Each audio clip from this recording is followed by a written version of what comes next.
nakikita nyo kanina, napakaitim niya kanina.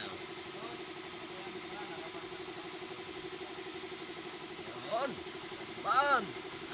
Namuti na.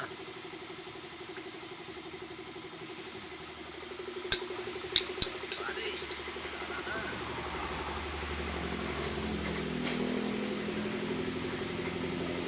Sinasama at hindi pa rin umandar, bubunutin na natin ang kanyang cylinder head.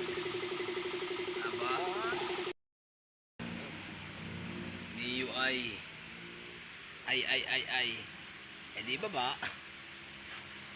nangyari sa kanya? May kinukuha ho, may kinukuha lang saglit, may kinukuha lang ho.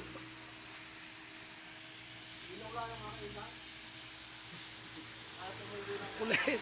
Yan pala yung tsura. Pangit na. Pangit daw.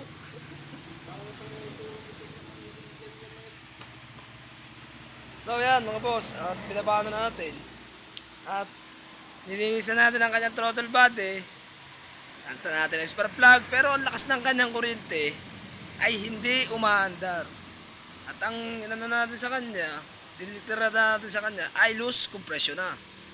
Ayan, sa kaya natin siya ginaya na, hinati na natin, bagay baba na ang makina. At bubunutin natin ang kanyang cylinder head at i-replace natin, asintayin natin ang kanyang barbula. Ayan mga boss, samahan nyo ako at i-follow na rin ninyo. At i-share na rin ninyo para lagi tayong marami papakita mga videos. Yan. Tulong din po rin sa mga baguhan, hindi yung sa mga marunong na ay hindi na po rin pwede dun sa mga marunong na. Ari po ay sa mga baguhan lang. Ayan, God bless sa mga ating followers diyan at saka sa mga nagpa-follow ng ating video at nagla-like at nag-heart. Ayan. Isang araw pag tayo pinalad at pinalad tayo ay mamimigay tayo ng konting regalo. Ayan. Ito at umpisahan na natin ito.